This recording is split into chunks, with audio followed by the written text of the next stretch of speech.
We let toxic people in so close. A lot of the work is the fine art of discernment. Everyone talks about wellness, wellness, wellness. Drink the right juice, drink the right tea, eat the right kale, do the right workout. I'm like, people, I get it, you do you, but can we bring that kind of discerning awareness to people? The leading expert on narcissists, clinical psychologist, and best-selling author, Dr. Ramani.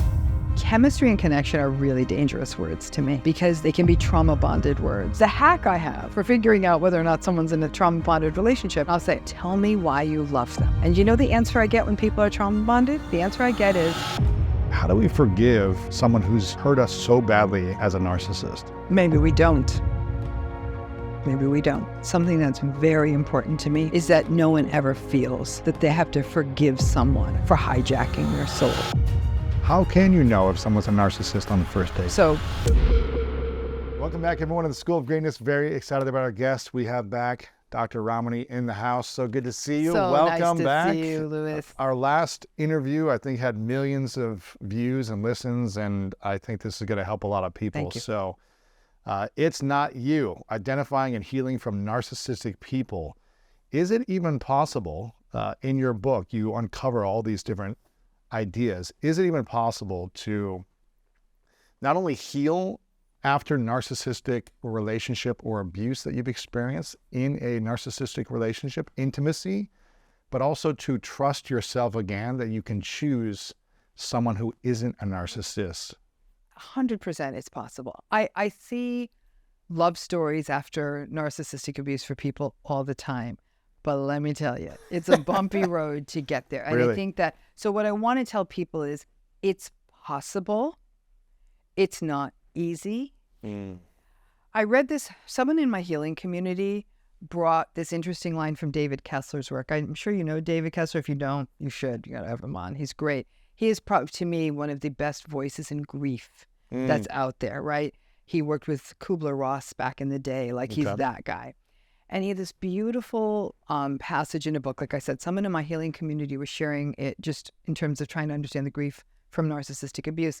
And he said, loss is optional.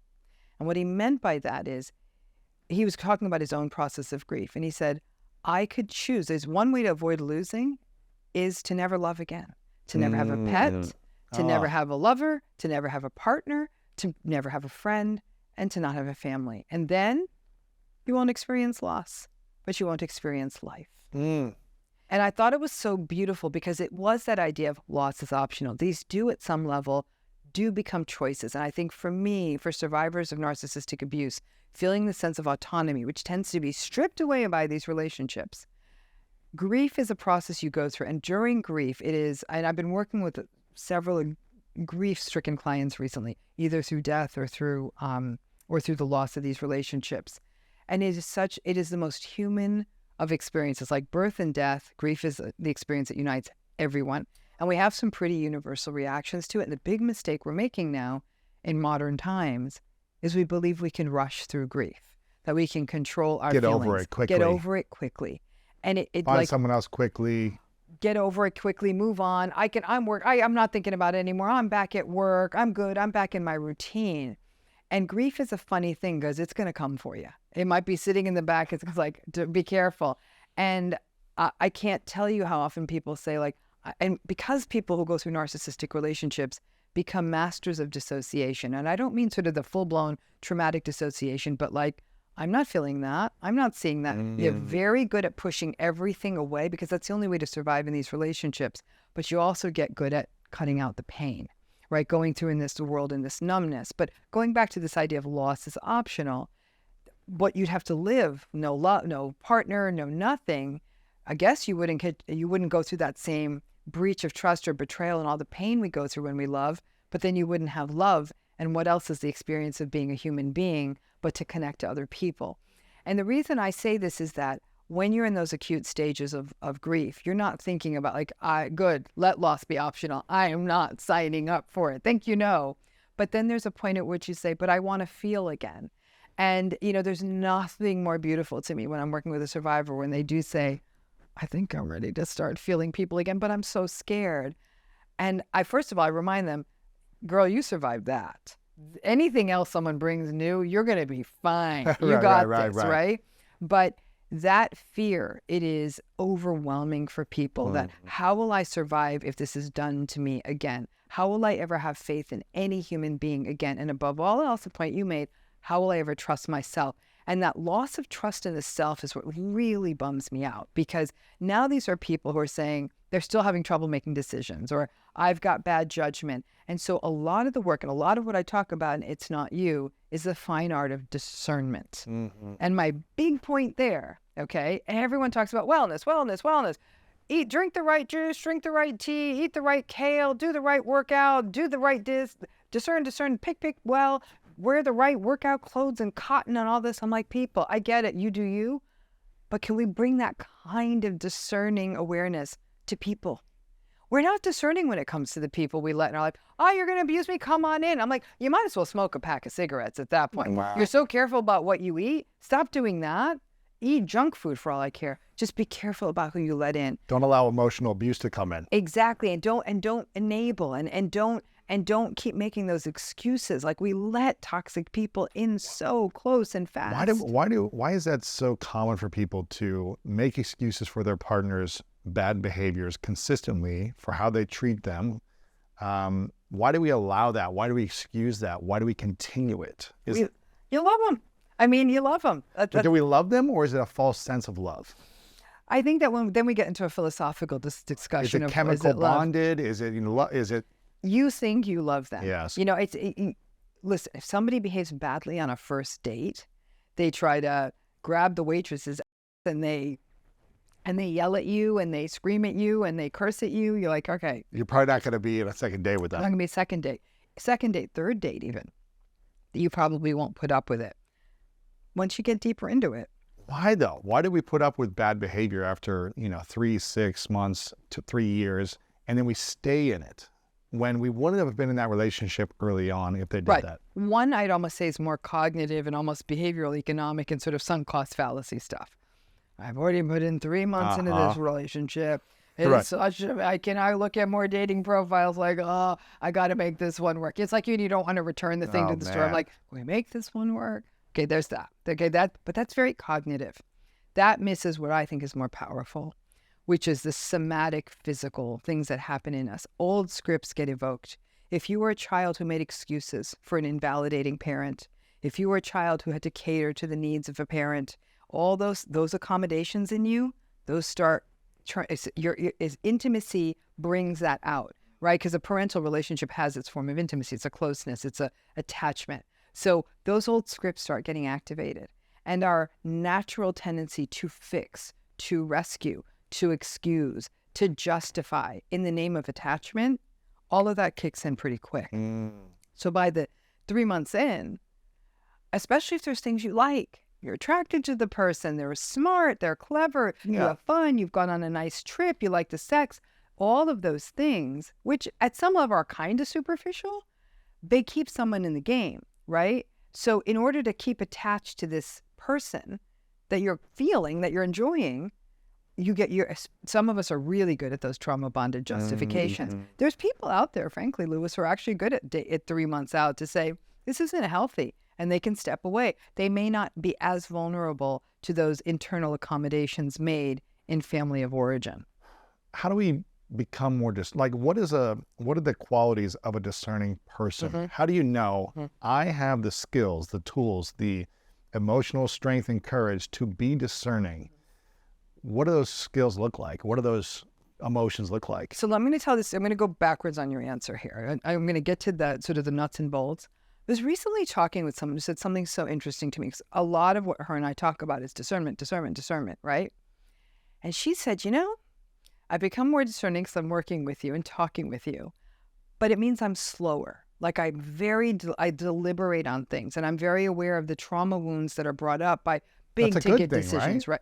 In relationships. But everyone around her is like, what's going on? Like, why are you taking so long? Like, hurry up and make a decision. We like decisive people in our world. We view decisive people as together, as confident, right? So the discerning person can sometimes feel like a waffler, when in fact she's like, I really believe in somatic, physically held work. I really believe in that. I think that we feel things when they're right. However, that There's a wholeness, there's a sensation of wholeness, right?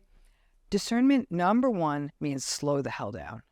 You have to go so But don't have much, sex on the first night? Don't have sex. As tempting as it is, I mean, go home, take care of yourself, but not with them. For no other reason. This is not a moralistic thing at all. It really is not. It is more of it muddies up the decision-making waters. Of course. It creates a different kind of an investment, and it even brings up for some people emotions such as shame, which also muddies the waters. Keep it clean. And then you want to stay with that person because you've already had sex with them. And you want to prove them wrong that you're not that person. So you see what I'm saying? All this stuff. Speaking about that, what is the biggest challenge that a woman may have sleeping with a guy on the first date?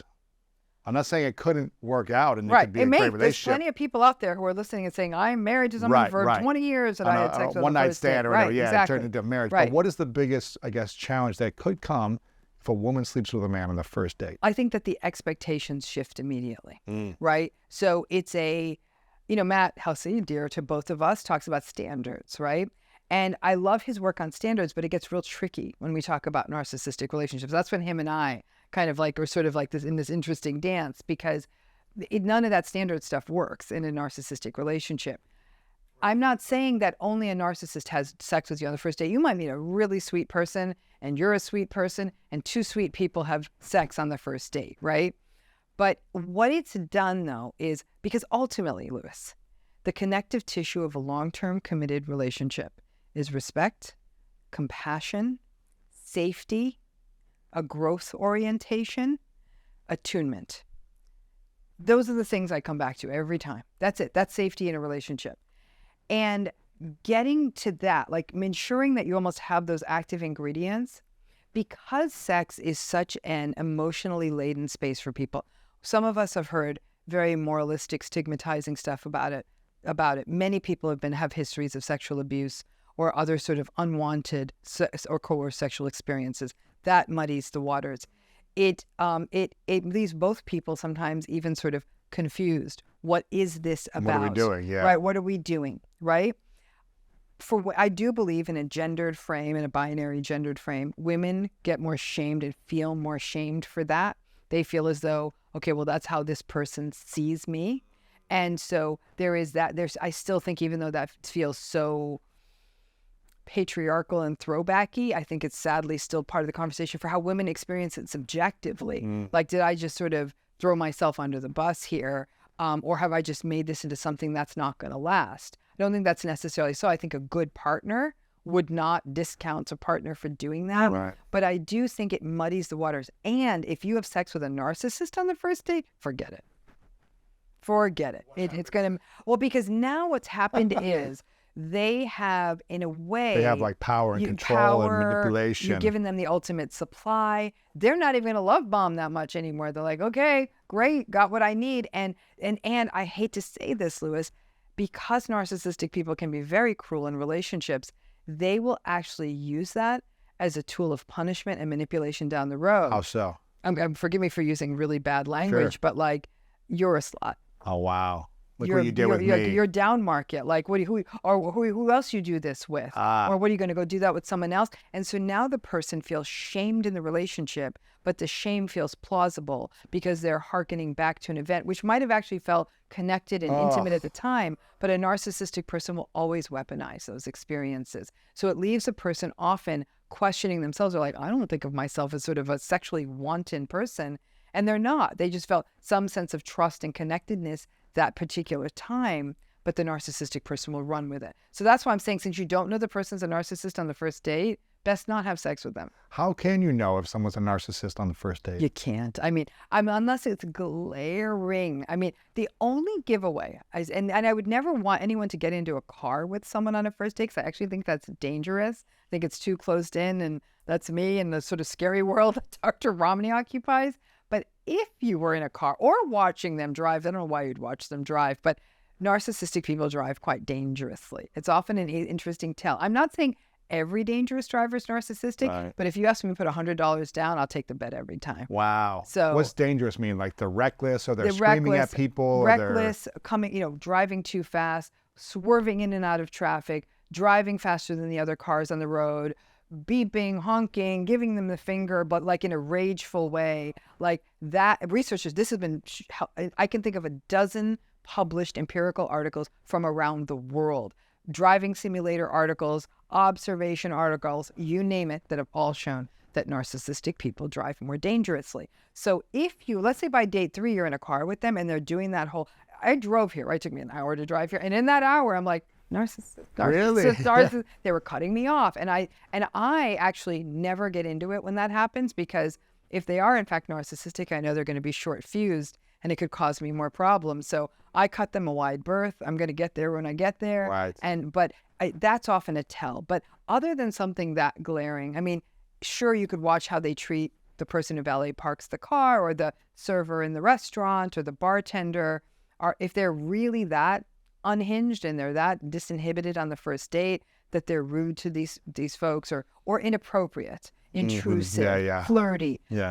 Listen to that. A lot of people say, well, maybe they were a little anxious. I'm like, well, if this is how they behave when they're anxious, do you really want a relationship with this person? So I would say that those kinds of tiny tells might come up. I would say that it would be, this is a great one, actually. This came up, someone I was talking with recently. It was a first or second date. And at the end of the date, it was like one of those times we're in a neighborhood where there's lots of stuff to walk to.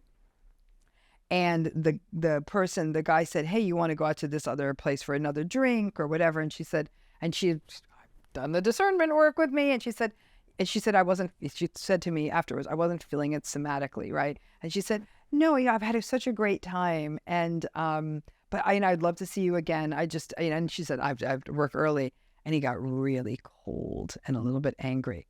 And she wondered if she was being too sensitive. I said, no, that's a red flag. Because I said, if you just had a lovely time and a lovely dinner and you had to work right, whatever you had to do the next day. He should respect that. And you said, I don't want to do that. Hopefully I'll see you next week or something. Yeah. And the person, what she had said to me is like, I kind of felt like I'd hurt his feelings. And I said, if this is how he's responding to hurt feelings, that level of reactive sensitivity, that's a red flag to me. Those are the kinds of early tells that might be a little. It's a lack of emotional, I guess, awareness, or lack of emotional maturity, or whatever it might be, right? Yeah, but it's also a dysregulation. It's a reactivity. Right. I mean, from the guy, it would be that. That's what I mean. Dysregulation. That he's dysregulated. Yeah. Which means he's not emotionally safe himself, I guess. He's Maybe. insecure, or he needs something, or whatever, right? Maybe. And you know what? I'm sad for him. Go find a shrink. But this isn't her problem. Right, exactly. No, I get it. No, more of a sign for her that he's in that state. Correct. That's fascinating. So what I'm hearing you say is one of the greatest skills you can have in spotting or saving yourself from a potential narcissism or unhealthy relationship. Or an unhealthy relationship is discernment.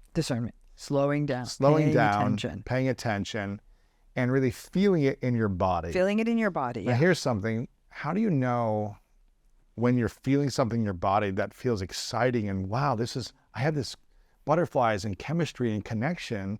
How do you know if that's a bad sign or actually something to lean into because you're feeling good as well in your body? Right. Not like, oh, this is exciting and dangerous, but this feels right. So here's it's funny. In one of my prior books, I write about this at length, but chemistry and connection are really dangerous words to me, because they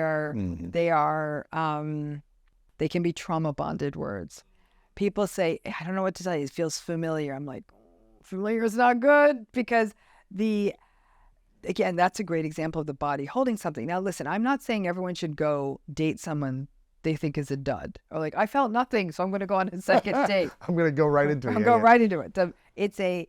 It's more of I understand. So what do we mean by connection? I guess that's the problem, is when somebody says to me, I feel the sense of connection. My question is, shrink's going to be, what does that mean to you?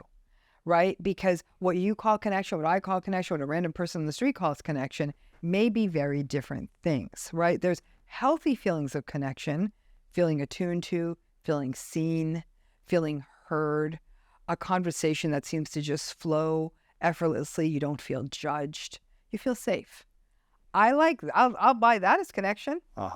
But connection, when it's sort of like, you kind of feel like you're on your back foot, that now you're sort of game on. And how do I win this person over? And it's a little bit of like, you're almost like, it's almost like a match. Like, how do I sort of, like it's a little bit gamey, That concerns me. Wow. Because that to me could actually be a throwback to somebody feeling as though I have to win this person over. What are the tricks? And you'll see this in people who have sort of a sympathetic, nervous fawn response. Like, how do I have to modify myself to win them? That familiarity, especially if that's how somebody had to go through childhood, can actually feel like connection. Wow. Because it's work. It's exciting. Oh my gosh, here's something I need to do. But if one doesn't feel worthy of being loved as who they are, and somebody comes and just likes you for who you are, well, that's not very fun because I don't have a template for that. You're kind of almost like, what? Why are you like, But when you're feeling you have to win someone over, that becomes exciting. So I think that idea of chemistry can make people irrational. Listen, if you have chemistry with somebody who is empathic, compassionate, kind, and respectful, you won the lottery. We call it what it is. You're just a lucky person. Wow. Okay? And that's great. And there's people out there who have connection and all those goodies, and they are as blessed by the heavens as a human being can be, right? The majority of people who have connection, sadly, will say, we had this sense of connection, and that's why I excused the this and excused the that, and the this and the that. And, it's funny because when I have worked with people and who are in more trauma-bonded relationships, this idea where it's days hot and cold and back and forth, and you keep having the same arguments, and you're always justifying. The hack I have for figuring out whether or not someone's in a trauma-bonded relationship, I'll have a client who's in a chaotic dating relationship or like a really unhealthy relationship. And we'll sometimes hit the wall of like, oh, I know this isn't healthy. I love them. And I'll say, okay, right now, take a minute. Tell me why you love them. And you know the answer I get when people are trauma bonded? The answer I get, or it's chemistry, the answer I get is, okay, doc, give me a second. Well, you know what? I don't know how to describe it. It's like this, I don't know. It's just sort of this That's not an answer. They can't clearly define why they love it. And whereas I ask that to healthy people, because I have friends whose marriages are just, they're for the book, they're beautiful. And I'll say to my friend, what? Tell me why you love him. And she's like, oh, please, my best friend. Like, I love him. Like, we've got each other's backs. I feel like we kind of almost read each other's minds. We do stuff together. He's the first person I want to see in the morning. I look forward to landing on my flights because he's the first person I text. I miss him when I'm not. Those are answers. Nothing trauma bonded. But the whole like, I don't know. That's not good. How do you know if you're entering in a relationship through trauma bonding? So I don't think anyone enters in that way, Lewis. I think that we are, attraction's a pretty universal phenomenon, right? Although we might find different things attractive, right? Different people find different people attractive. Attractiveness, there's something that sort of, we're attracted to what we're attracted to. We're attracted to whatever is aesthetically pleasing to us, what might feel somewhat familiar to us, what is sort of normative for our culture. Attraction's attraction. Now, remember, narcissistic folks are charming, charismatic, and confident and successful, right? So that is attractive to everybody, which is why everyone's attractive to narcissistic people are attractive to everyone. But trauma bonding is not what gets people into relationships. It's what gets them stuck. So a person might be drawn, for example, in a narcissistic relationship, to the charm, the charisma, the confidence, the attractiveness, the smoothness, the whole thing, the whole package, and say, woo, wow, woo, I want to meet them. And you meet them and they're every bit as charming as they were across the room. That's attraction. When you're 3 months in and this person's gaslighting you and manipulating you and doing shady stuff and invalidating you, and you're making excuses for that, that's trauma bonding. So someplace between attraction and trauma bonding is a process. And that's the process we'd love to be able to short circuit. But the problem is most of that process is something we call love bombing. No, and it just like brings you into the relationship and makes you feel like you're thinking about them all the time. Yeah. How do you pull someone out of a fairy tale? It's not easy. How do you? And this is why I'm the last person anyone wants to spend Valentine's Day with. Interesting, it's my clinical day. I'm like, it's best that I just stay locked in with my clients on Valentine's Day and be kept away from everyone else because it's not easy. So when people are in the fairy tale, I say to people like, listen, if any of you have the discipline to just eat the top off the cupcake, do it. But then don't get involved in the stumpy bottom part. Like, we don't need that. Just You want to ride it out? Ride it out. Have some fun. Do some fun things. But it's pretty 2 to rare. 4 weeks and then stop. Yeah. Yeah, it's pretty rare for a person to say, okay, or to leave after the third invalidation or the third shady thing, right? I'm a big fan of threes. First time happens, it happens. Second time it happens, it's a coincidence. Third time it happens, it's a pattern. And that's when you're like, ooh, what's happening here? But that overlap period where love bombing turns into devaluation is this demilitarized zone. That's a really dangerous place because it's where the good stuff is still happening at a pretty good frequency, but the devaluing is starting to kick in. Yeah. And you're now trying to just want make the good sense of it. stuff. And you want the good stuff. Go back to the good stuff, yeah. But it's happening enough. You're still getting enough good stuff. So it's almost like you're with this, again, it's all intermittent reinforcement. All trauma bonding is a slot machine. It's not consistent. It's a slot machine.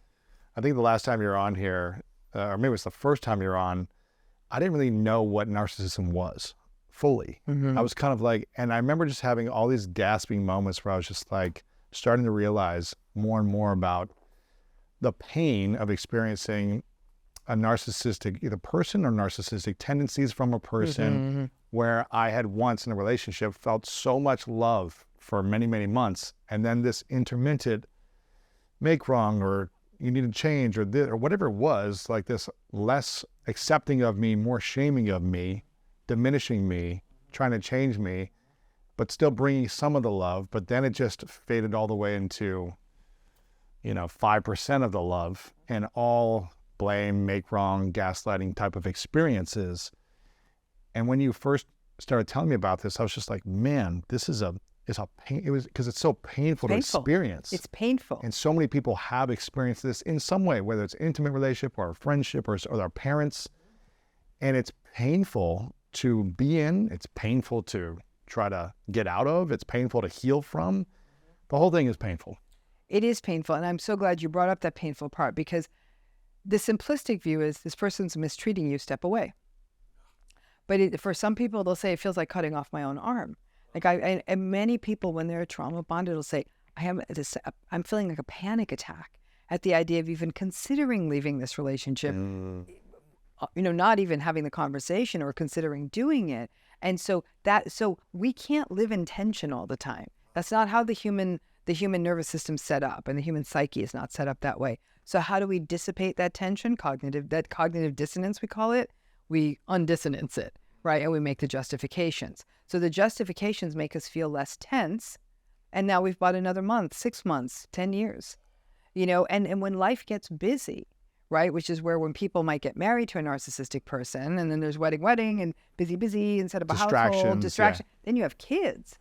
I've worked with so many people. That's why 20 to 25 years is not an unusual time for a marriage with a narcissistic person to break up, because around that time, everything, like there's not so much activity to pay attention to. You're like, I hate this person. Right. I hate them. I don't want to be in this house with them anymore. But there was so much activity distractions before, or things before. Work, whatever it was. You just so dealt people with it didn't notice enough, right? Yeah. Man.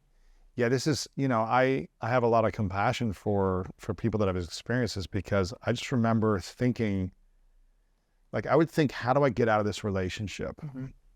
But I didn't have the courage. Now, I had the courage to do everything else in my life and achieve and go after my goals and have challenging conversations and succeed or whatever it might be, but I lacked the courage to have tough conversations in a previous relationship that kept me in it. And when I would think about ending the relationship, I would have heart palpitations. So what were you afraid of? Oh man, let me go back to this state now, because I feel like I'm in a healthy place now. But, Sorry. But I think I felt like I was a failure if I couldn't make the relationship work. I think I was thinking something's wrong with me if they're not accepting of me or loving me, or if they're mad or angry with me, or if I was thinking, how come we can't just go back to the first few months when it was just like, everything was amazing. There was never any stress. There was never any like make wrong or blame, or you need to change, or you can't do that, or you have to do this. None of that. I was like, why can't we just go back to that experience again and have that more continuously? So, but I just also didn't know what a healthy relationship looked like ever. So I never experienced that from the model of my parents. That's right. I never experienced that from all the relationships I had. So I was unable to know somatically this is healthy. This is the way it's supposed to look. Whether we work out or not, based on our values or our vision or whatever, but this feels healthy. Yeah.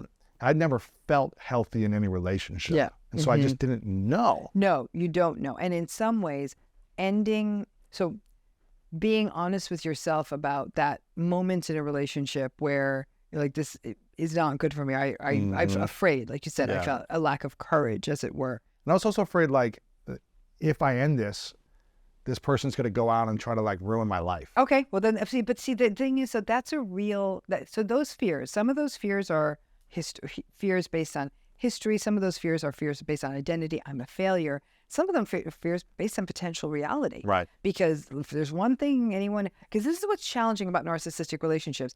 It's actually great when they break up with you. And all my clients will say, what are you talking about? My heart's broken. I'm like, you're going to be so glad about this at some point. That didn't happen though. I had to end it. Yeah. You had to end it. So I kept saying, please end this. But they wouldn't. They wouldn't do it. Okay. And then they were like, you're breaking everything up. It's your fault. And I'm like, oh my gosh. Yeah. But when you end it, then something that often happens is a period we call post-separation abuse. And post-separation abuse can be everything from stalking to incessant text and email messages to talking badly to you about other people, friends, reaching out to your friends, putting on passive-aggressive posts on social media when clearly everyone reads it, knows it's about you. Yeah, of course. And all of that stuff, large or small. I mean, some of the stuff can be, obviously the most horrific cases, it's physical violence afterwards. But in, what we're talking about is that not as dangerous, but still psychologically dangerous.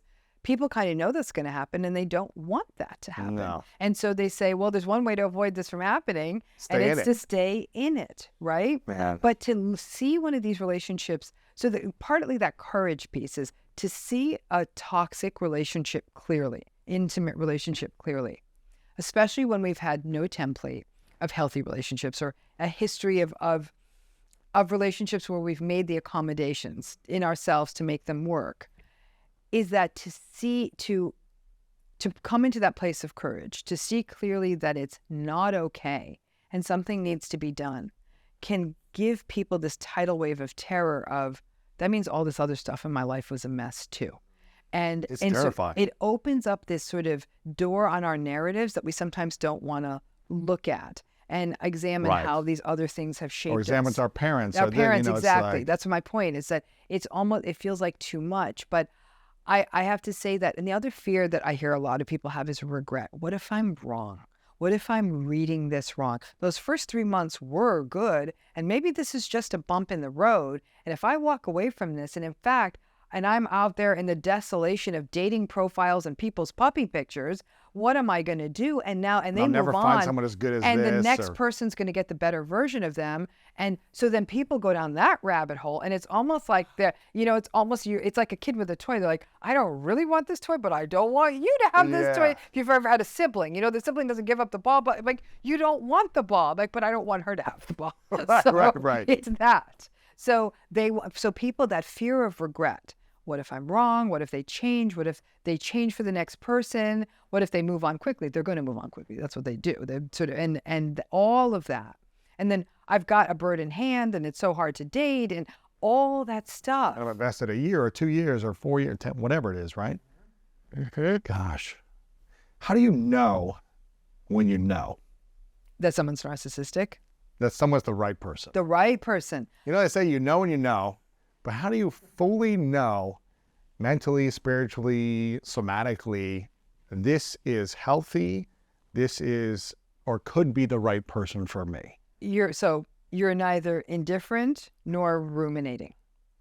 Does that make sense? And the reason I'm making that distinction What does that mean? Okay, so you're ruminating when it's unhealthy. Like, you're ruminating the whole drive to work, like, how could he say that? You're asking people, your friends, like, why is this happening? Exactly. And shit. Right? What do you think about this? And asking for advice. All that. So that's bad. Ruminating, yep. Indifference is bad because I was going to say because you're not thinking about it all the time, but I don't mean not thinking about it all the time because you're literally indifferent to someone and you're like, if they never call me back, I don't care, right? I would say that in a good relationship, you are looking forward to seeing them. They're the first person you want to tell good news to because you feel validated, that they see something in you that you don't see, that they're genuinely proud of you, that they are, but it's more of the looking forward to them. Like even at the end of the day, I think I'm always amazed when I have a friend of mine. She's been married for about 30 years, 25, 30 years. And she was visiting me over the summer, and I was listening to her talk to her husband on the phone. And they're an old married couple. Sorry to friend if you're listening to me. You know I'm talking about you. But I was overhearing their conversation, and it was so beautiful. He was so solicitous. Like, he works very hard in the summer. She works very hard during the school year. And she wanted to go do all this stuff. And he's like, sweetie, you just need some time to yourself. Like, don't put so much on the day. Like, go out there, go with the kids, enjoy the beach. So it wasn't like, oh, you're having a vacation and I'm not. And he's like, I miss you so much, but I'm so glad you're having a good time and can't wait to see you. And she was, the tone of their voices. But I'm like, oh my God, after over 25 years, she is as looking forward to talking to him as she probably was when they were first dating. I have several friends in these situations, and you feel like you don't feel like you're looking at a friendship. You still feel like you're looking at something like special. Sweet, and I have to say that yeah. there's a fantasy of like, imagine if you grew up with parents who had that kind of a marriage, what that does for you, what that does for your heart. But you know what, Louis? There's people out there whose parents were happily married and they end up with narcissistic folks, and that's its own whole kind of mess of a situation. Whose parents are super happy, like married? Parents were like love story. But the and kids are then the narcissistic? the kid marries a narcissist. Why? That's a great question, and I'll tell you why, because I've seen it happen many times. So They're just so compassionate and loving and accepting, or how's it work? So go back to the charm, charisma, confidence, success, all of that stuff, right? So the person's shiny and cool and neat, and sometimes that narcissistic person not only love bombs person, they love bomb their family. Oh yeah. Right? And so, especially a close-knit family where everyone's doing stuff together, and so they ingratiate themselves into that system sometimes, right? Especially the happy family that's clearly a united front, but they're not a difficult front. And since they love each other and they love their kids, they believe in love, right? So that kind of cynicism that you'd see in most of the dysfunctional families I know, that they're like, well, who's this guy, is more of like, come on in, like, welcome to the fam. Yeah, come so they're sit getting down. so much validation, right?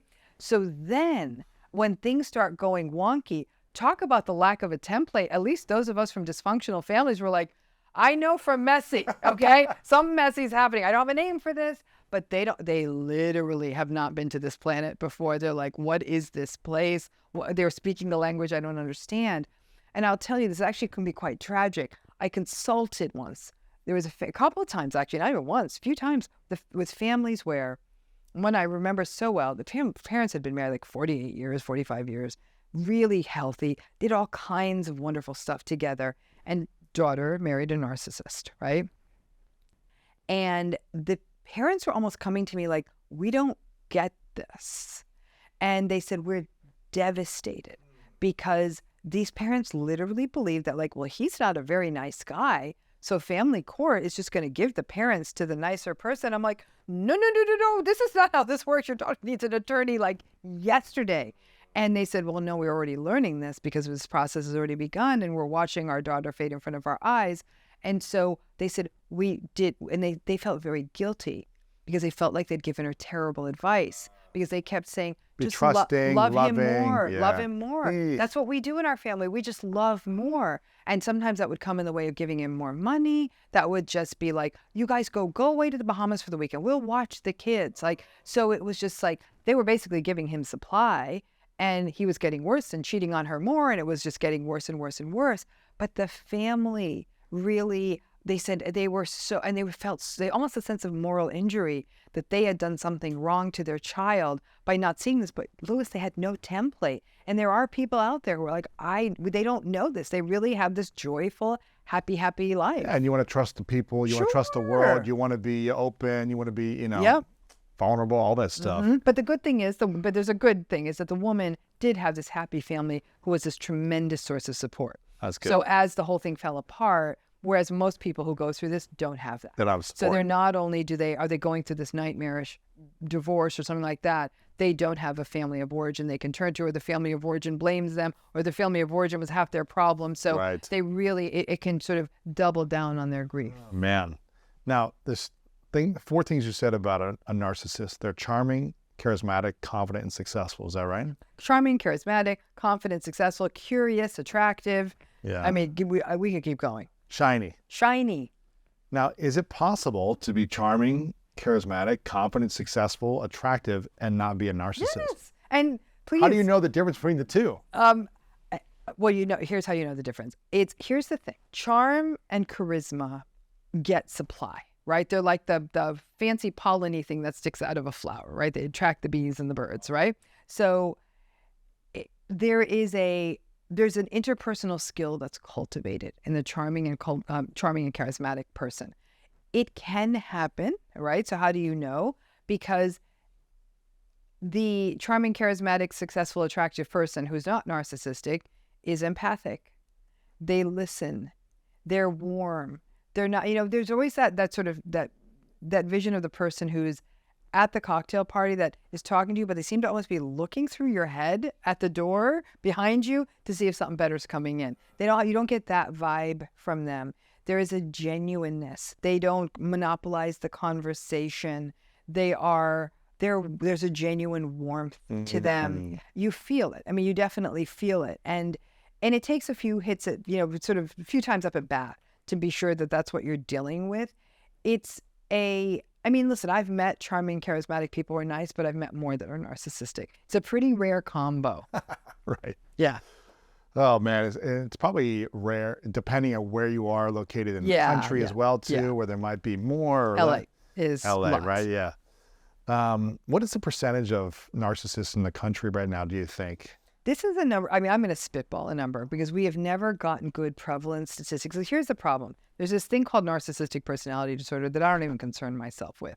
It is a clinical diagnosis that can only be issued by a mental health practitioner who spent enough time with a client to actually unfurl these patterns. And no narcissists are going to a therapist. They're often not. And when they do, they're going in for a backdoor reason, like addiction, depression, optics, a court order, being forced, ultimatum by a spouse, that kind of thing.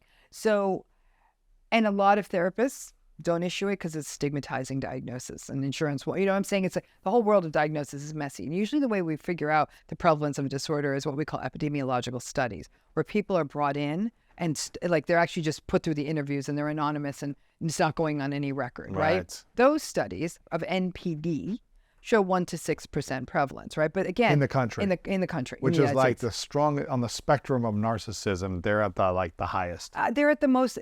They're in the research studies. I can't even say they're at the highest. Right. And it's one thing I do want to correct is that just because someone has NPD doesn't mean they're more severe. It merely means they were diagnosed. That's it. Does that make sense? There might be others who haven't been never diagnosed, but they're more severe. Way worse, right? But if we were to look at across from mild to severe narcissism, because it is on the spectrum.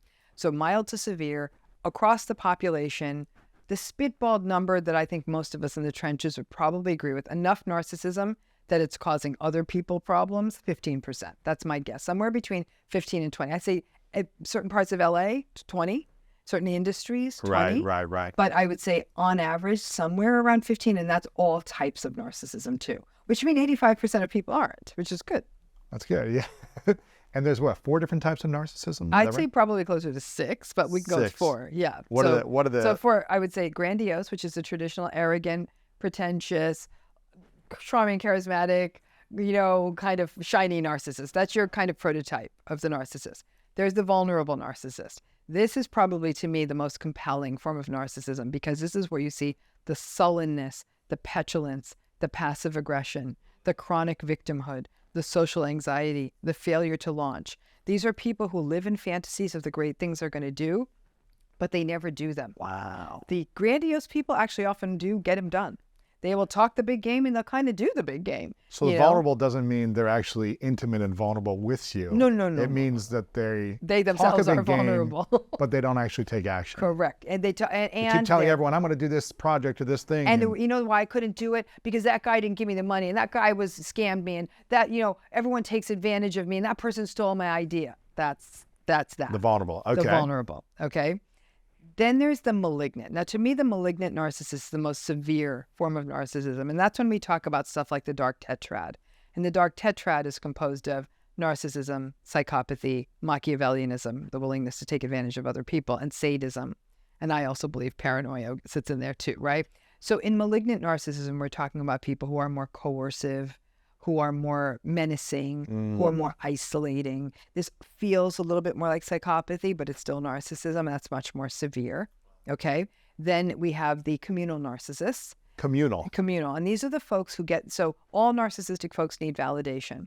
The communal narcissistic folks are interesting because they get their validation by being perceived as saviors, rescuers, and do-gooders. Like cult leaders or more? That's a severe. So a cult leader would be a communal malignant narcissist. That would be. Okay. So Wow, these are like combined. cocktails, right? These are like Jeez. you move you put it all together. Wow. So at the extreme, a communal malignant narcissist, cult leader. But some communal narcissists could be a mother who does all the activities and the PTA and helps the little league and raises the money and goes to the galas and goes home and screams at her kids and is horrible and abuses her partner. But on the surface, it looks like they think she's a saint amongst us. It's the person who walks around and everyone thinks they're a humanitarian, and people are like, no, I worked for their nonprofit, and like it was absolutely a hellscape, right? Yeah, when you look behind the curtain, you see bingo. So that's the communal narcissist. So they get validation by the sense of, look what a good person they are. They're rescuing puppies and they're doing this thing and they're raising all this money and they're so good. But behind the scenes, they're not. So it's not saying that people who do nice things are communal narcissists. Sure. It's that they continue to have the lack of empathy, entitlement, all that other stuff. So it's like you can, because I'm like, okay, well, I want to build a community and serve people. So how do you build a community? You've got a big audience. Yeah. Like, how do we build communities without that becoming a thing? Is it just because if you're not consistent with service all around you in your relationships, then you're more... So, are you being mean to other people? Got so like, you. if I was... Public facing, you look like the best thing ever, but behind the scenes... Exactly. So you're mean nasty. to your partner. You're mean to your family. You're mean to your people who work with you. You're inconsistent. You're consistent. You're consistently mean to the people who are behind the curtain here, consistently sort of putting on a show in front of the curtain. Yeah. But you're not consistent on both ways. No. And that's like that's service what it mindset. is. Yeah. Okay. Communal. And then there's the self-righteous narcissist. And the self-righteous narcissist is judgmental, moralistic, rigid. They're often funky with money. This would be a kind of person who has so much money and someone in their family has a hardship. They had a job loss and then their kid needs medical care, and they'll say, well, I didn't create this situation, so I guess you'll have to figure it out. They have no heart. Like it feels like no heart, but there's also this really rigid, judgmental, and they judge people from the sense of, well, look at all I built. I guess I must have worked hard. They'll never account for their luck, right? Or sometimes their absence of bad luck, that kind of thing. They will say, if they say dinner's at 6 and you show up at 6:30 because your kid got sick, they'll say, I'm sorry, we already ate. So it feels very cold. Rigid, cold, moralistic, miserly, obsessive. These are people who are often workaholics and with little care for how it would affect anyone. It's like, there's workaholics out there who check in on other people, like, I'm going to make time for you. Sure. Or we're taking a vacation when this is done, whatever. And they're communicating and people are aware, okay, they're doing this so we could buy the house or whatever. So is it possible to be self-righteous and not be a narcissist then? I don't think you can ever be self-righteous and healthy, because I think if you're self-righteous, you're like, I'm better than you.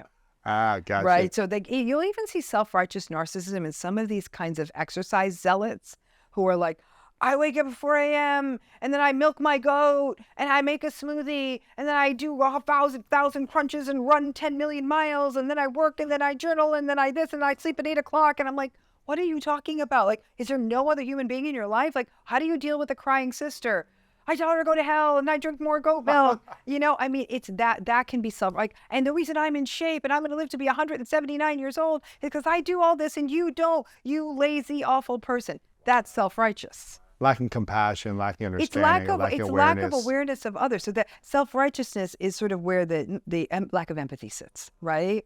So I don't think you can be I don't think there's good self-righteousness. I don't think all self-righteous people are narcissistic. But many people have said to me that self-righteous narcissism is really what happened in their family of origin. It was a parent. So there would almost be this unrealistic expectation that the child would adhere to rigid, obsessive rules like, don't touch this, don't do this, don't sit there, eat like this. And so the kid never got to be a kid. Okay. Number 6?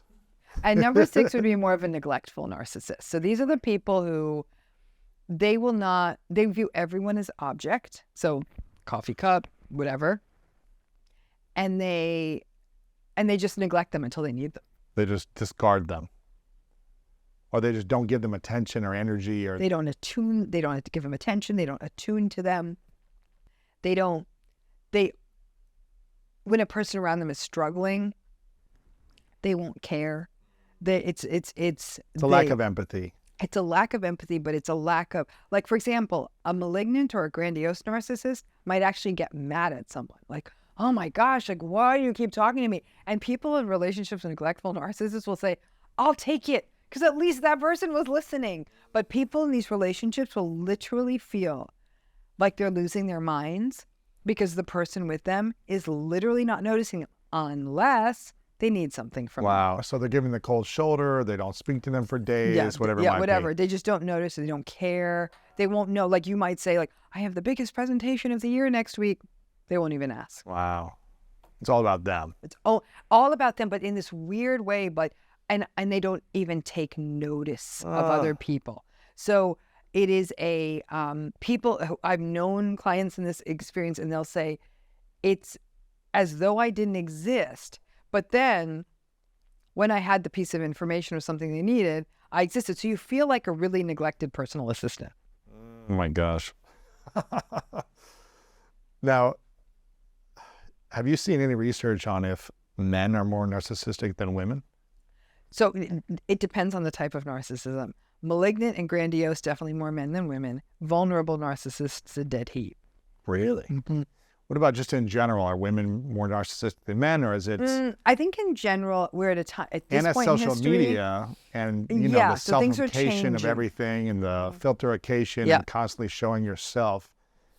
A lot of men are doing that, but it seems to be more women are doing that because they're getting validated on social media. Correct. So the question becomes then, what we have to be careful is, if a person's posting a lot to social media, getting the likes, influencer, all that, can't assume that every influencer is a narcissist, right? So I'd have to talk to them and say, are all influencers narcissistic? No, put them in front of me, and I want to see what kind of human being they are. Let me spend a couple of days with you. I'll tell you then if they're narcissistic or not. I definitely think a narcissistic person would be a better influencer because they'd be able to do the job better because of what it requires, if that makes sense, right? Because it's very performative. It's very, how do I get the most validation? That's the outcome variable. So they're going to be stronger. Just like a strong person would be better at loading trucks. I would not be good at that job. I could do it, but it'd be really slow. Sure. It's the same thing with a really nice person's like, this is why I'm so bad at book promotion. I'm like, I feel bad asking people to spend money. And they're like, no, it's a good book. It's okay to ask them. But like, I'm not good at that. So I just wouldn't, I'm saying some people are really good at that because that narcissistic quality, that's why narcissistic people are great salespeople. And that's why they're so successful. In fact, that's why they're overrepresented in CEO ranks, because CEOs often come up through the sales kind of model, right? So I still think at this point in history, Louis, it is more men than women for a couple of reasons. I think part of it is how men and boys are socialized around emotion. They are taught emotion is bad, emotion is ridiculous, emotion is weak, emotion is vulnerable. In 2024, I recently saw I was in a Target or store or something like that, and I was watching a mother interact with her son, and the son was fussing or he'd fallen on the floor or something, and she's like, stop it, boys don't cry, stop it. I was like, I almost started crying in the store because I'm thinking, if this is what I'm seeing in the store, this poor boy is hearing his emotions are not okay and he's weak. And I still think boys are told to toughen up. They're girls will cry after a soccer game. My girls cried after their soccer games, right? They're allowed to cry and we're fine with it. We comfort them. But if a boy does that, they might have to face the humiliation with their peers. They might have to face anger from a parent. And so I think boys and men are still not, I think we've come a long way. Don't get me wrong, but we've got a ways to go. And because of that emotion's got to go somewhere. And I think that can often become a core wound that can show up as narcissistic defenses. So I think women are allowed to do that. Women also are socialized for more sociality. They're trained more, if you will, not trained, raised more, socialized more to turn to others for support and help. And men, the whole colonoscopy test. Ask a 50-year-old guy if you've got someone to drive you home from your colonoscopy who's not your wife. And a lot of men say, No. I don't have someone. Right. And that's a bad answer. So the colonoscopy test is a great example of how, and I have and I know most women say I have like 15 people I could call. Right, Lots of people right, that bring me home for my colonoscopy. Who's to blame for creating narcissists? I mean, listen, this is a social developmental phenomenon, right? They're not no one's born narcissistic, Really? right? If you want to use that definition, every baby's narcissistic because they're not helping and they're not paying attention to your feelings, but they're expecting you to do all this stuff for them, right? But babies are born, children are born, small people have temperaments, right? You had one, I had one, and if you ask your parent about what your temperament was like, some kids are, and if you have siblings, you might have all had different temperaments, okay? And some kids are easy. And they soothe easy and they laugh a lot and they go to sleep and you could take them anywhere and they're just lovely. And and they often grow up to be lovely people. And then some kids are just tough. They're just like a screwed up tantrum ready to happen from the day they're born. They don't soothe easily. They don't sleep well. They're fussy. And then as they grow up, they might be more externalizing. They act out more. They get in more trouble in school. Those are, in fact, they're often the kids I'm always like, get this kid into sports because it's going to be such a great channel for this kid. Like something physical, like just something, teach him to climb, something. And so they'll get that validation. But sit in school at a desk all day, it's tough for those kids. And so they get a lot of invalidation. Kids that are more externalizing, but there can be kids who have that kind of go temperament, but who aren't difficult. There is sweet kids, but they just want to move, right? But that more difficult, antagonistic, it almost feels like a 4-year-old who's gone in for a fight kind of kid, right?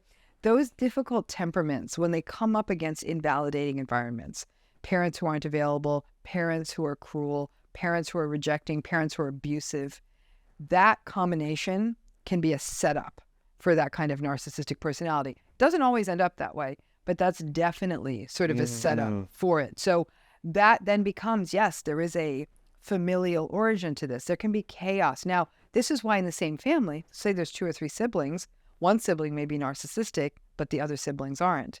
And it might have been a very similar family environment for all of them. How does that happen? Temperament, that different temperament in that one kid. And so it could also be that the age at which a seismic event happened in the family, a divorce, a death, something like that. Domestic violence might have been observed by one child, but not another child, that kind of thing. Those things might have been differential depending on the age gap. But this is developmental. Now, the challenge is, too, that parents, while probably most central and significant, there are other people around the kids. They're beyond parents. There's other caregivers. There's grandparents. Coaches, teachers. And so all of those people shape that in the kid. But in some cases, it's not just the neglect pathway. There's also parents who tell their kids, you're more special than anybody else. You're the most special kid. No line for you. No waiting for you. If parents do that to their child, where they tell them, you're the most special thing in the world, you deserve everything you want, I'm going to give it to you, and you deserve to cut the lines or whatever, what are you saying to that child? You're telling them, so these kids go in one of 2 very different pathways. One group of them go on to become narcissistic. Well, I am more special than everyone else, so my mom told me I was, my mom told me, so I am. And so they'll be very demanding in the classroom. They'll be demanding with peers. They'll be entitled. They'll walk through life entitled, right? That sort of spoiled little rich kid kind of model, right? But another group of them who may not have shared that temperament, this different group, will grow up with a tremendous sense of shame. That like, I'm not more special. And so they'll feel there's this sort of inner conflict that happens.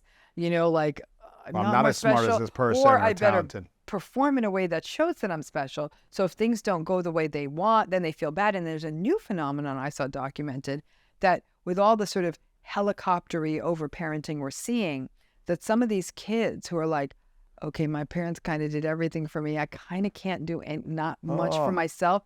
You're seeing a vulnerable narcissism form in them where they're almost angry at the parents who made it too easy. So no parent wins at this. I can tell you now. And it's very painful for parents whom, I'll tell you where this is the most painful, because I know how painful it is for a parent who has an adult child who's narcissistic, right?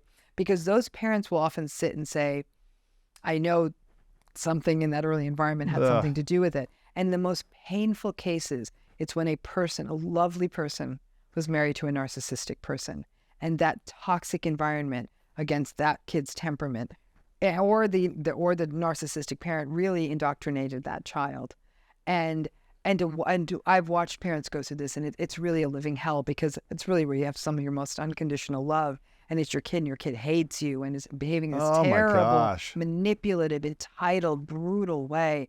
It is absolutely awful. I have to say that is the clinical population, the group of clients that's the most difficult and heartbreaking for me are the parents of adult children with narcissism.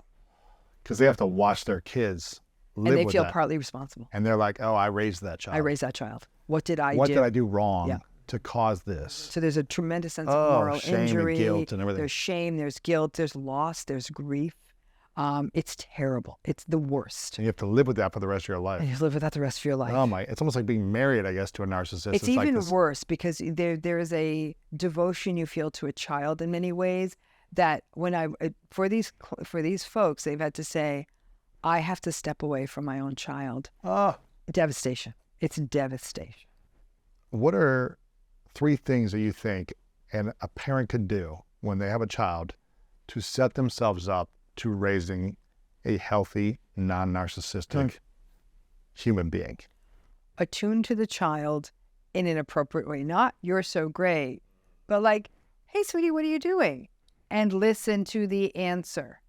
You know, I know you've talked, I believe you have talked, I shouldn't assume, here on, I've listened to enough of your episodes, but not all of them, so have you ever talked to anyone like who does a Gottman therapist or does Gottman-esque work? I love those guys. Yeah, the Gottmans. Gottmans. I want to have them on. I haven't had them on Okay, yet, so but you I love should. their work. Yeah. But what's interesting is, because Gottman's work actually doesn't always work well with narcissism. Narcissistic couples. But one thing I do like about the Gottman model is he talks a lot about attunement, right? And I think that model of attunement matters even more in parenting. So what Gottman talks about is that how important it is, for example, in a couple, and I'm sure you saw this whole phenomenon on TikTok play out, which was this idea of the bird test. Did you hear about the bird test on TikTok? Yeah, where it's like someone's paying attention or asking about the birds, or and you have to attune. So the whole idea is like, if you're in a relationship with someone, and even if they're asking you to pay attention to something as trivial as like, look how pretty that bird is out the window. That was the whole TikTok trend, was that the partner would actually lift from what they're doing and do it. Oh yeah, that was interesting. That's attunement, right? That many times when you're in relationships, you're saying, how do we know a relationship is healthy? That you don't keep scrolling on the phone. Like you even say, like, you might turn to your partner and say, oh my God, that is so cool. Give me 1 second. I really want to come pay attention to that. And maybe you have to turn off a button so you don't burn down the house. And you're like, okay, let me come see this, right? That's attunement. So that's attunement.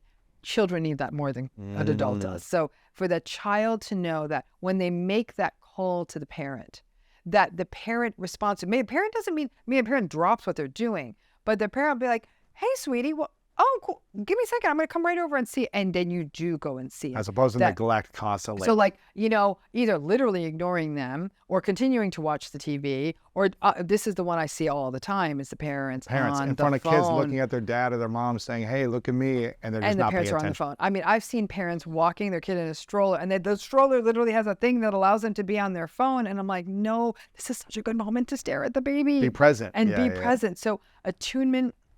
And so that the child knows that number one. Number two, listen to their needs without judgment.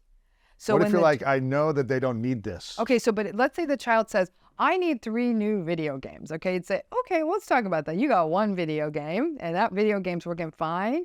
You might want to talk to them and say, like, listen, that we can talk a little about how we got that video game. Right. But my point is that you're not saying, you spoiled piece of you-know-what, how dare you ask me for a video game? But that's usually not what kids are asking for. You know what? When a kid is expressing a need, Mommy, will you come, They're like read a book with me? Something. Not even bored. It's more than that.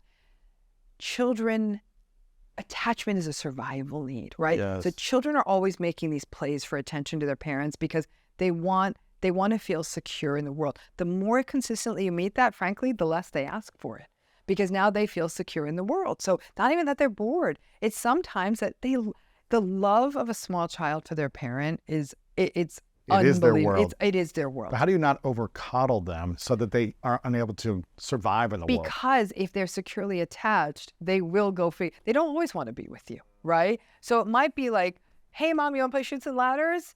Absolutely, set it up. But again, I say this as a woman who is a working mother, okay? And I was a single working mother. So I was working multiple jobs when I had young kids. And so it sometimes be like, set it up. I need to grade one more paper, and then we're doing some chutes and ladders, right? Sure, So sure. Give me 20 minutes. Right, not even like 10, 15. Sure, and so I'm like, and here I come, right? But even still, even still, sometimes my kids will say, it was hard. You were often looking at that screen working. We know you were working, but it still hurt. So I know that I certainly didn't get that right. But I would say never shame their needs. So even when they say like, it could even be little things like, could we go to the park? Could we take a walk? Could we throw a ball?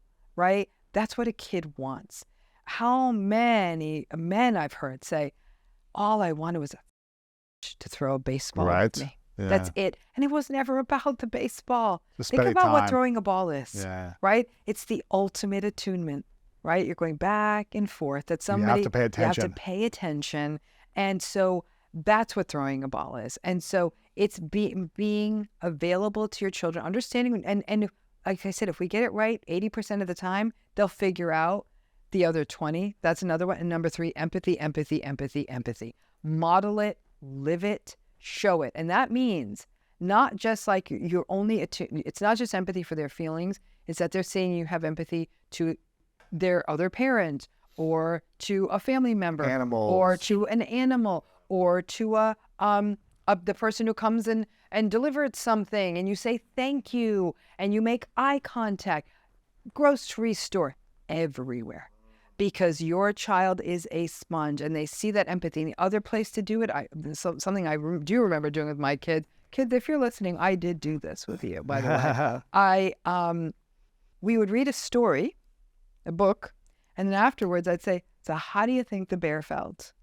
Like, that bear was really sad. Why do you think a bear was sad? Well, the other bears weren't sharing with him. So take the book, and it's not, and same with a TV show. So you'd watch a TV Reflection. show. How do you, it's beyond reflection. It's like lifting out the empathy. Like, how do you think that character, person, you can do that well into adolescence. When the movie stops, how did you feel? How did that movie leave you feeling? And the amount of conversation, I don't care if it's a Star Wars, Marvel Universe, Interesting. Martial arts, you sit there and say, how did you feel about that? Some of the most powerful conversations I've had with my children to this day have been after we watched a film. Some of the most intimate conversations have come out of after we watched a film, because it becomes a catalyst, right? That's cool. And so from early on, when we were watching whatever, Sesame Street, something or other, and, I remember, my daughter like getting upset at someone was being mean to Elmo, and I'm like, are you worried about Elmo? She's like, and she'd have the best, yes. And I'm like, I understand that. That's so kind of you to be worried about Elmo. Cool. We have to grab Encouraging these that moments. empathy. Yeah. Empathy, vulnerability, tears. And then, I would say other things is do stuff with them. Crafts, baking, building, whatever. Activities, yeah. Mm-hmm. I've got a few more questions for you, but your book is going to inspire a lot of people. It's Not You, Identifying and Healing from Narcissistic People. Something we talked about before we started was this idea of how do we forgive someone who's been narcissistically abusive towards us? Specifically, how do we forgive our parents or our parents? How do we forgive someone we've been in a relationship for 10, 20, 30 years? Maybe they had the children with us, or whatever it might be. How do we forgive someone who's hurt us so badly as a narcissist? Maybe we don't. Maybe we don't. I have to tell you that something that's very important to me is that no one ever feels that they have to forgive someone for hijacking their soul, because maybe there is no forgiveness for that. The pressure to forgive has led some people to feel guilty their whole lives, prematurely forgive.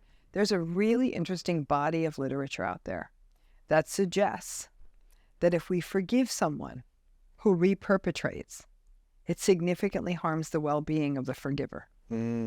So all of our research, forgive, you'll feel better, forgive, you'll free yourself.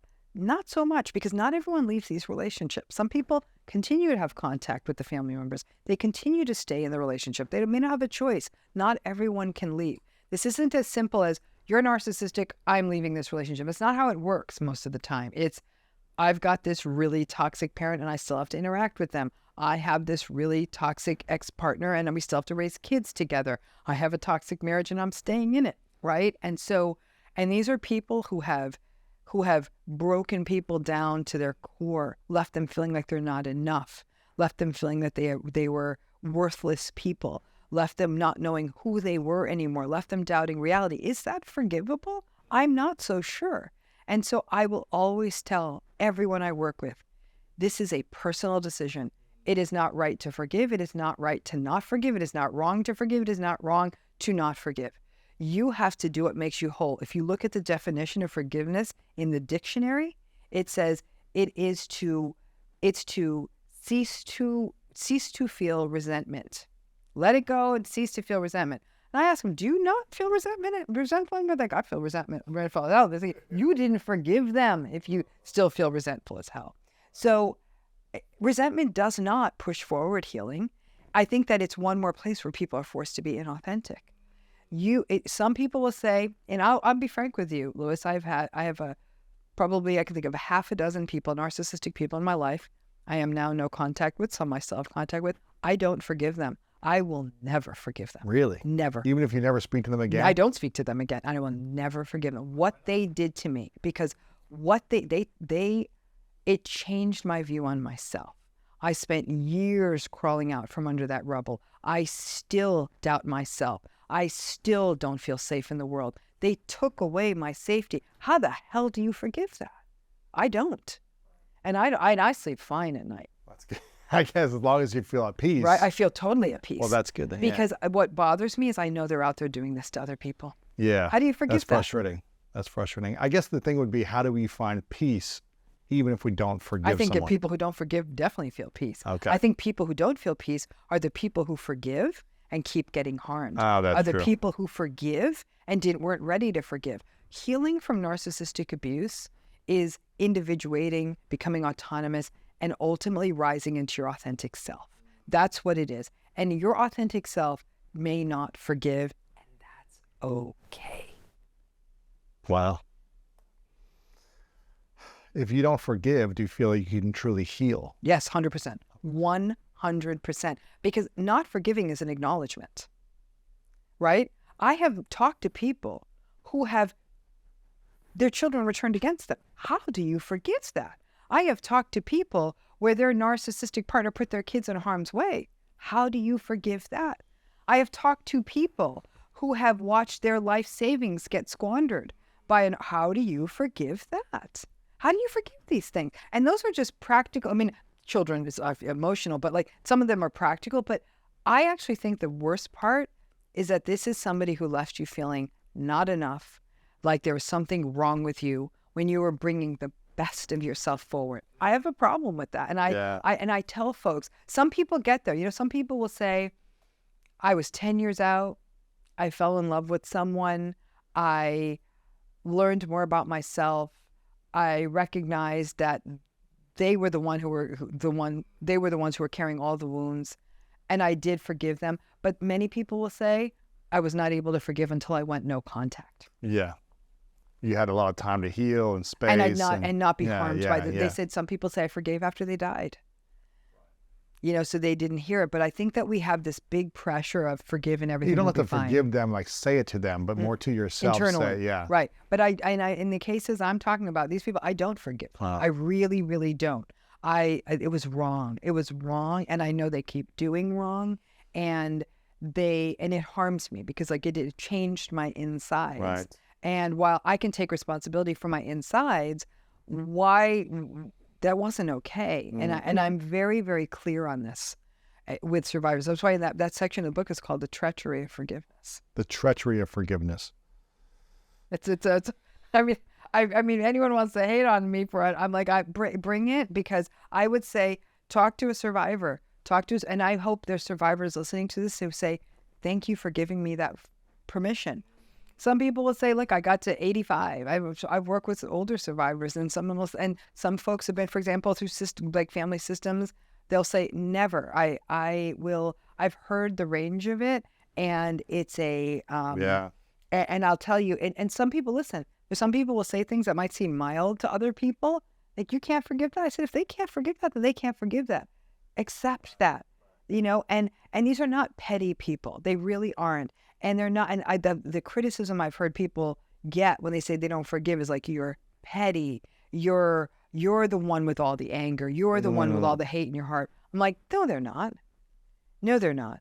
That it's a very personal decision. But I think because we view it as a one size fits all, and I think that then what happens is people can then allow their process. In fact, healing is easier when you know you don't have to forgive, because forgiveness is about the other person. Everyone's like, no, forgiveness is about yourself. No, it's not. Because you know what a narcissistic person does with forgiveness? Or like, get out of jail free card.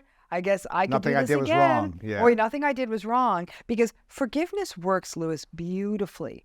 I'm sure you've been forgiven at times in your life. I've been forgiven in times in my life, and I've forgiven many people. And when that forgiveness was met by that person forever committing to a change, a behavioral change, then it's the most beautiful human process, because we recognize that we're all flawed. Yes. But it has to be met with a change. Imagine you forgive someone, right? It's accountability. You forgive someone for cheating on you, and they cheat on you again. How do you think that feels for a person? It's worse than betrayal, because it's betrayal in the face of this divine offering you gave. Like, I forgave you. And then you did it again. And you did this after you promised you wouldn't. So it's like, it's a multiplied betrayal. There's so much in this book that I want people to get. It's not you. Identifying and healing from narcissistic people. Again, there's so many more things we could talk about today, but I want people to dive into the book to get this information. You've done years of research. Yeah. Decades of research, I'm assuming now at this point. And one of the leaders on narcissism in the world. You work with clients weekly. You speak about it. Your YouTube channel is massive. You have a big podcast. And now this book, It's Not You. So if you are someone who is struggling in a relationship, get this book and learn more tools about how to create specific boundaries if you can't get out of the relationship, how to effectively take care of yourself when in harm, how to make sure you're setting yourself up for safety if you're unable to leave the relationship, things like that. You talk about things like that in here and so much more.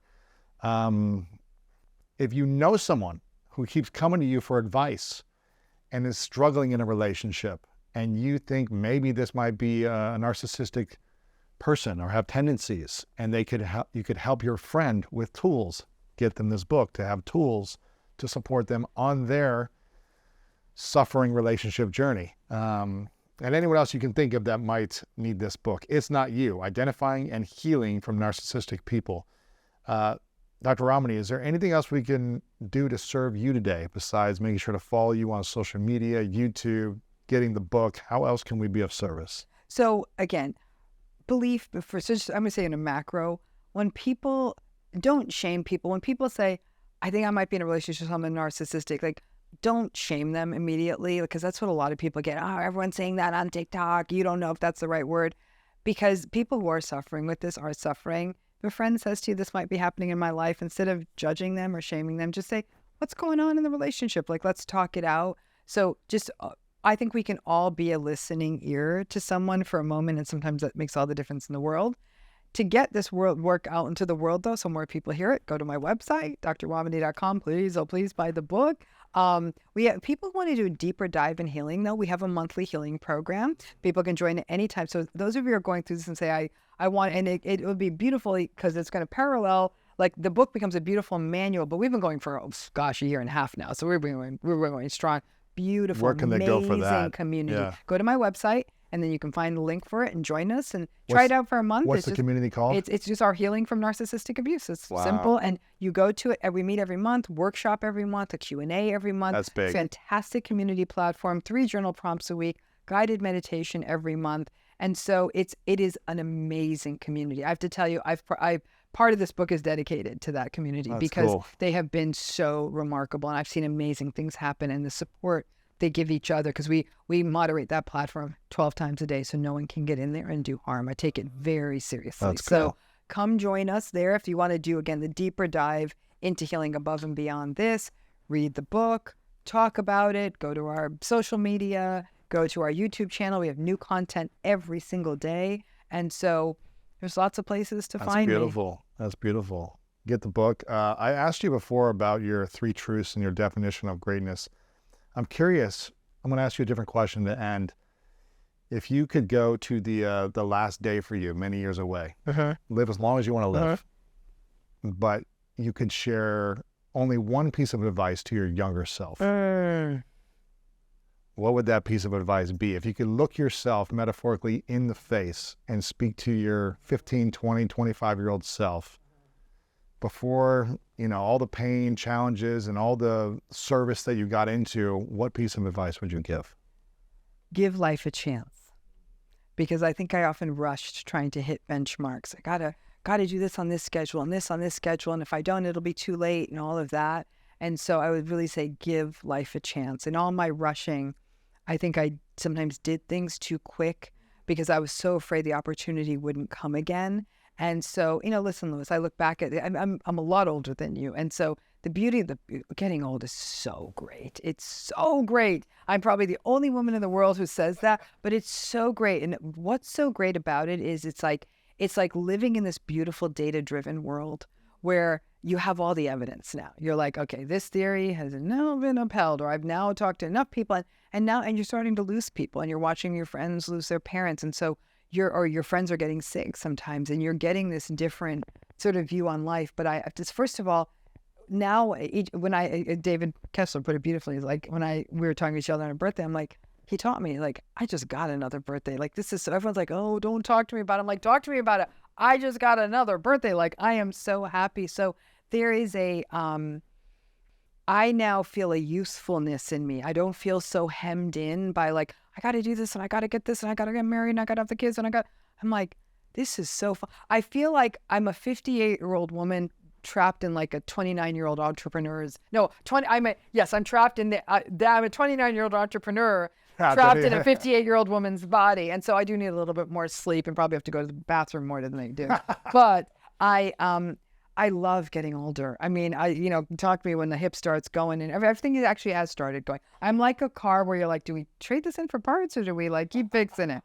But I have to say that in line with that, of give life a chance, for the first time I am giving life a chance. Like interesting opportunities come up. I'm like, let's do it. My team's like, are you sure that feels like a risk? I'm like, at this age, is anything a risk? And I'm not that. It's like I'm 90. Right. But like, again, let's go for it. Yeah, exactly. I just feel as though, and even then, I mean, I was talking to Lisa Bilyeu, a friend of both of ours. She interviewed someone who's 103, just wrote a book. And I looked at Lisa and I said, I want to be 103, write a book. Judith Herman, she was 82 and she wrote that. I mean, I see the power of that wisdom. And I love getting older. And like, nobody critiques you for staying home on Saturday. I'm like, well, that's where old people are supposed to be at home. Like, yeah, that's right. That's where I need to be. So I just put a blanket on my knees. Like, I'm going to be so good at 90. Like, I'm going to be the best 90 you've ever seen. That's I'm going to rock amazing. it. So I love it. And I feel like every day is that I now am actually allowing myself to be excited about opportunities because I'm no longer living to what other people want for me. And so I think I'm sort of living in my humanist heaven right now. Well, that's cool. Well, I appreciate you for your service. I appreciate you for your time here. Thank you so much. Here's to living life fully. Thank you, Louis, and thank you for having me. I love seeing you as a friend. It's great and seeing I'm so you. grateful to have this conversation. Anything that activates that sense, like it's almost like it starts to percolate up out of the groundwater, that's when you'll see all kinds of things. Passive aggression, which is what you were up against, sullenness, resentment, sometimes overt aggression, because they're trying to protect themselves against the threat